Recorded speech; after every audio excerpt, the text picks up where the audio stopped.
አላህ ስል ገና አታሳልፉት እስኪ ሊላሂ ተዓላ ስለ አላህ ሲወራ ከምንም በላይ ደስተኞች ልንሆንና ቪዲዮውን ሙሉ በቻልነው አቅም ሶብር አድርገን ሶብር የሚባለው ነገር እንዴት ነው እዚህ ጋር ሊቀለን የሚችለው ስለ አላህ እየተወራ ማለት ነው።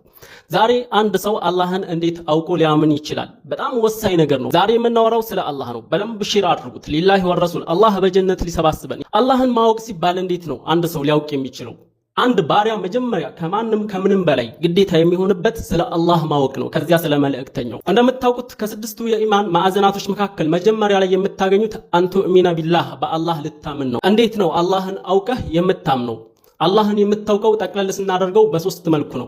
አንደኛ ለአላህ ግዴታ የሆኑለትን መገለጫዎች ለእርሱ ግዴታ የሆነለትን ባህሪያቶች በማወቅ፣ ሁለተኛ ለአላህ የማያመቹ የሆኑ ጎዶሎ የሆኑ ባህሪያቶች በእነኛ ባህሪያቶች አላህ እንደማይገለጽ በማወቅ ሲሆን፣ ሶስተኛ ላይ ለእርሱ ጃኢዝ የሆነ የሚበቃለትን ነገር በማወቅ ነው። እያንዳንዳቸውን አጠር አድርጌ በዝርዝር ልንገራችሁ። በደንብ ግን ቪዲዮ ሼር ያደርጋችሁ። አንደኛ ላይ ምንድን ነበር ያልነው? ለአላህ ግዴታ የሆኑ መገለጫዎችን ባህሪያቶችን ለእርሱ ግዴታ የሆነለትን በማወቅ ነበር ያልነው። በመጀመሪያ ደረጃ ሰውየው በአላህ ሲያምን እንዴት ነው አላህ ያለ ነው ያሉ ነገራቶችን ግን ፈጽሞ አይመስልም።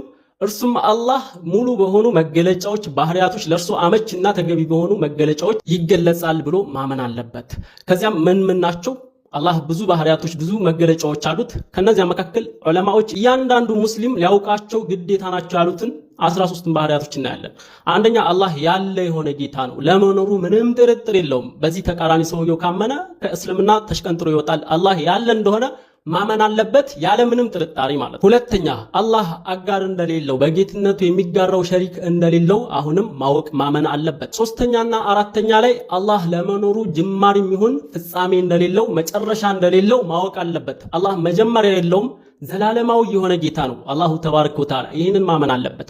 አምስተኛ ላይ አላሁ ተዓላ ሙስተግኒን በራሱ የተብቃቃ የሆነ እንደሆነ ወደ ፈጠረው ፍጡር ወደ አርሽ በለው ከአርሽ በላይ በለው ወደ ሰማይ ወደ መሬት ወደ ጀነት ወደ ጀሃነም ወደ ሰው ልጅ ወደ መላኢካ ወደ ምንም ነገር እነርሱ ወደ እርሱ ወደ አላህ ይፈልጋሉ እንጂ ፍጥረቶች አላህ ወደ ፈጠረው ፍጡር ቅንጣት ታክል አይከጅልም ብሎ አንድ ሰው ሙስሊም ይሆን ዘንድ የግዴታ ማመን አለበት።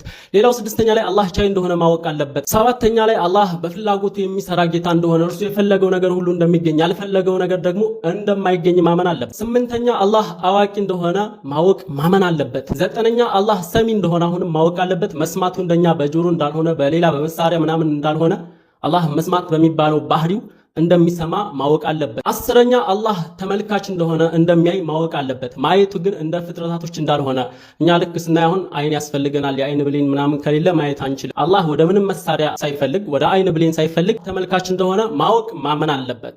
እንዲሁ አላሁ ተዓላ ሕያው እንደሆነ ሕያውነቱም እንደኛ በደም በስጋ በአጥንት እንደዚህ የተቀናጀ እንዳልሆነ ማመን አለበት።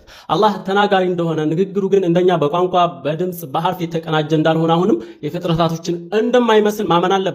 ሌላውና የመጨረሻው ይህ ብቻ ነው እያልኩ አይደለም፣ ግን የግዴታ እነኚህ ማወቅ አንድ ሰው አለበት አላህን አወቀ ሊባል ዘንድ እና የመጨረሻው 13ኛው ባህሪ አላሁ ተዓላ ቢአይ ወጅህን ሚነል ውጁህ በምንም አይነት መልኩ ፍጥረቶችን እንደማይመስል መህማ ተሰወርተ ቢባሊክ ፈላሁ ላ ይሽቢሁ ዛሊክ የፈለግከውን ያክል በልብህ ብትስል ብታንሰላስል ያ የሳልከው ነገር ፍጹም አላህን አይመስልም ብለህ ማመንና ማወቅ አለበት ማለት ነው አንድ ሰው። ሁለተኛ ላይ እየጠቀስነው በአላህ ላይ የማያመቹ ሙስተሂል የሆኑ ባህሪያቶችን ጎድሎ ባህሪያቶችን በእነርሱ እንደማይገለጽ ማወቅ አለበት ያልነው የእስካሁኖቹ ተቃራኒ በአላህ ላይ አያመቹም። ለምሳሌ ለአላህ አጋር መኖር፣ ለአላህ ጅማሪ ወይም መጨረሻ መኖር፣ ወደ ፍጥረት መፈለግ፣ ቻይ አለመሆን፣ አዋቂ አለመሆን እነኚህ በአላህ ላይ የማያመቹ ጎድሎ የሆኑ አላህ የማይገለጽባቸው ባህሪያቶች ናቸው። አላህ በእነዚህ እንደማይገለጽ በጎዶሎ ባህሪ እንደማይገለጽ ማወቅ ማመን አለበት። የመጨረሻው ጃኢዝ ያልነው ደግሞ ለምሳሌ የሆነ ነገር አላህ ከፈለገ መፍጠር ካልፈለገ ያን ነገር አለመፍጠር፣ ይሄ ለአላህ የሚበቃለት የሆነ መገለጫ ነው።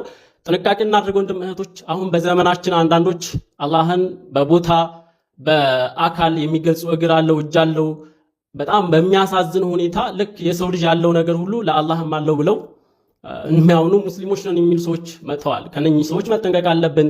እኛ የምንገዛው ለሁሉም ነገር ፈጣሪ የሆነውን የሁሉም ነገር አስገኝ የሆነውን ምንንም የማይመስለውን ኃያሉን ጌታ አላህን ነው።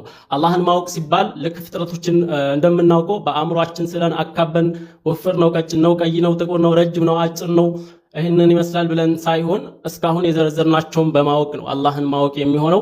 በአንድ ባሪያ ላይ ደግሞ የመጀመሪያ ከሁሉም በፊት መቀደም ከምንም በፊት ማወቅ ያለበት ስለ ጌታው ስለ አላህ ነው። ይህን ቪዲዮ በደንብ ሼር በማድረግ ኢንሻአላህ ለሁሉም ተደራሽ ብታደርጉ አላህ ይዘንላችሁና በዚህ መልካም ስራችን አላህ ምናልባት ጀነትን የሚያስደስተን ነገር ሊወፍቀን ይችላል። ወቢላሂ ተውፊቅ። ወሰላሙ አለይኩም ወራህመቱላሂ ወበረካቱ።